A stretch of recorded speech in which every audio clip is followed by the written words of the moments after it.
ATM पति। ATM तो आप लोगों ने बहुत सारे देखे होंगे, पर क्या कभी कोई चलता फिरता एटीएम देखा है? अरे अरे चौंके मत, मैं बात कर रही हूँ अमित दुबे की। यही तो है हमारे चलते फिरते एटीएम। दुबे परिवार ग्वालियर शहर में रहता है। घर में अमित के अलावा उसकी पत्नी सरिता और अमित के माँ बाप रहते हैं। अरे अमित बेटा, आज वो रोशनी के बेटे के पहले जन्मदिन में जाना है, तो सोच रही हूँ उसे तोहफे में 100 रुपए दे दूँ। जरा देना तो। अरे माँ, 100 रुपए में क्या होगा? बच्चे का पहला जन्मदिन है। 501 दो, 501, या फिर 1001 ही दे दो ना आप तो। अरे नहीं नहीं बेटा, 501 ही सही रहेगा। माँ तुम टेंशन मत लिया करो, कमा रहा हूं ना मैं। भगवान की दया से हमारी दुकान काफी बढ़िया चल रही है, इसलिए तुम पैसों की टेंशन मत लिया करो। पर थोड़ी सेविंग्स भी जरूरी है ना? अरे सरिता, आज खर्चा नहीं करेंगे तो क्या मरने के बाद करेंगे? अरे किसी बात की कभी कंजूसी नहीं करनी चाहिए। कंजूसी और बचत में फर्क होता है जी। चलिए, मुझे 5,000 रुपये दीजिए, एक काम है मुझे। अरे अभी क्या काम याद आ गया एकदम से? मुझे बता तो मैं कर दूंगा काम, तुम क्यों तकलीफ लेती हो? अमित घर से दुकान चला जाता है और रात को वो अपने दोस्तों के साथ पार्टी करने एक बड़े से होटल में जाता है। अरे आज तो मजा आ गया, क्या लाजवाब खाना था। अरे पर खर्चा भी बहुत ज्यादा हो गया। अरे भाई, तू खर्चे की टेंशन क्यों ले रहा है? आज सारा बिल मैं दूंगा, मेरी तरफ से पार्टी। अरे अरे पर अमित। वेटर, जरा बिल तो लगा देना। वेटर बिल लेकर आता है और टिप की डिमांड करता है और अमित सबके सामने दिखावे में उसे 500 रुपये टिप दे देता है। ये रखो तुम्हारी टिप। और ऐसे तो क्या है, आते जाते रहते हैं यार, एंजॉय लाइफ। पार्टी के बाद अमित घर आता है और सरिता उससे कहती है, आप पूरी दुनिया में पैसे बांटते फिरते हैं, लेकिन जब मैं मांगती हूँ तो आप कुछ ना कुछ बहाना बना देते हैं। आखिर मेरी भी कुछ ज़रूरतें होती है ना? अरे सरिता, ये कैसी बात कर रही हो तुम? पत्नी हो तुम मेरी, जो मेरा है वो सब तुम्हारा ही तो है। तुम बताओ किस चीज़ की कमी है हमारे घर में? और तुम कौन सा कहीं अकेली जाती हो? मैं तो हमेशा रहता हूँ तुम्हारे साथ। तुम्हारा चलता फिरता एटीएम। सरिता को मन ही मन में ये बात खटकती है कि अमित उसका ख्याल अच्छे तरीके से नहीं रखता है, बस दुनिया के सामने अपनी शान दिखाता फिरता है।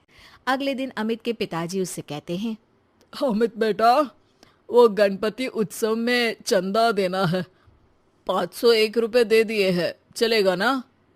अरे पिताजी, आप मेरी बदनामी करवाएंगे क्या? अरे इतने बड़े आयोजन में सिर्फ 501? क्या इज्जत रह जाएगी मेरी कॉलोनी में? लोग क्या सोच रहे होंगे? अभी जाते जाते 5,000 रुपये और दे देता हूँ उन लोगों को। हाँ अच्छा ठीक है बेटा, जैसा तुम ठीक समझो। सरिता, मैं नई कार लेने का सोच रहा हूँ। एक पार्टी का पेमेंट आया है तो उससे कार ले लेते हैं। अरे पर हमारी कार को अभी 2 साल भी नहीं हुए और वापस नहीं। मैं इतने दिनों से स्कूटी मांग रही हूँ, वो अभी तक नहीं दिलाई, और नई कार लेनी है। अरे सरिता, स्कूटी चला के कहाँ जाओगी? इतनी धूप और धूल रहती है बाहर शहर में। सरिता अमित की बातें सुनकर फिर से नाराज हो जाती है और ये सिलसिला कई दिनों तक यूं ही चलता रहता है। एक दिन अचानक अमित की दुकान में आग लग जाती है और अमित टेंशन में घर आकर सबको ये बात बताता है। अरे बेटा, कैसे हुआ ये सब? कितना नुकसान हुआ बेटा? पता नहीं माँ, कैसे हुआ ये सब, लेकिन पूरी दुकान जल के राख हो गई है। पता नहीं क्या होगा अब। अरे टेंशन मत लो अमित बेटा, सब ठीक हो जाएगा। अरे टेंशन कैसे ना लूं पिताजी? दुकान में 2 लाख कैश रखा हुआ था, वो भी जल गया है। और कल वो कैश बैंक में डालना था, अब तो चेक बाउंस हो जाएगा। अरे बेटा, बैंक में कुछ पैसे बचे होंगे ना, वो काम आ जाएंगे अभी। अरे नहीं ना माँ, बैंक में मुश्किल से 10-15 हज़ार होंगे। सारा पैसा अभी कार की बुकिंग में दे दिया था, अब कहाँ से लाऊं एक दिन में 2 लाख रुपए? ये सुनकर सरिता अपने कमरे में चली जाती है और अपने हाथों में 2 लाख रुपए लेकर बाहर आती है। ये लीजिए, पूरे 2 लाख हैं, शायद इससे आपका काम हो जाए। पैसे देखकर सब लोग हैरान हो जाते हैं, खास तौर पर अमित। तुम्हारे पास इतने पैसे कहाँ से आए सरिता? आप तो चलते फिरते एटीएम हैं जो सबको पैसा बांटते फिरते थे, लेकिन मैं इतने सालों से सेविंग्स अकाउंट बनाकर धीरे धीरे कुछ पैसे जमा करती थी। वही सारे पैसे हैं ये सब। हमेशा मैं कहती थी कि कुछ पैसे मुझे दीजिए लेकिन आपने तो मेरी एक नहीं सुनी। वाह बहू वाह, अमित हमेशा एटीएम की तरह पैसे बहा देता था, लेकिन तुमने बैंक के लॉकर की तरह पैसे अपने पास जमा करके रखे। शाबाश बहू। सरिता की बातें सुनकर अमित को अपनी गलती का एहसास होता है। सरिता, मैं हमेशा दिखावे के चक्कर में पैसा खर्च कर देता था, लेकिन कभी तुम्हारी ज़रूरत पूरी नहीं की। लेकिन फिर भी तुमने अपनी समझदारी से ये पैसे जमा किए।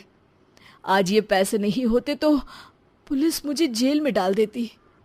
अब से मैं अपने पैसे एटीएम बन के बांटूंगा नहीं, बल्कि सरिता के सेविंग्स अकाउंट में जमा करूंगा।